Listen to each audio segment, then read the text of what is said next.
Guys पहिला यो post हेरौँ भने यसको फन्नी कमेन्ट पढ्ने है त।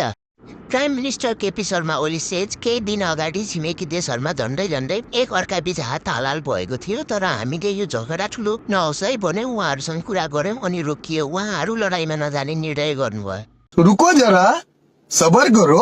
यसले भनेको यसको बुढीले त मान्दैन होला, इन्डिया पाकिस्तानको युद्ध रोके पो भन्छ त। इन्डी मात्र होइन, अब गिटी पनि फेर्ने बेला भइसक्यो, बाको काम गर्न छोडिसक्यो। एउटा मिसाइल यसको घरमा मोदीले फाल्न पर्ने हो। कानटुके जानुभन्दा अगाडि आफू त सके पार्टीलाई नै सकेर जाने भयो। त्यो सेकेन्ड ह्यान्ड किन्ने पनि कति टिकेको हौ।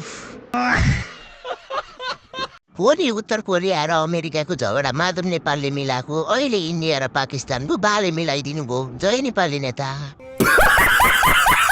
यस्तै भिडियो हेर्नलाई फन्नी कमेन्ट रिडरलाई फलो गर्नुहोस्।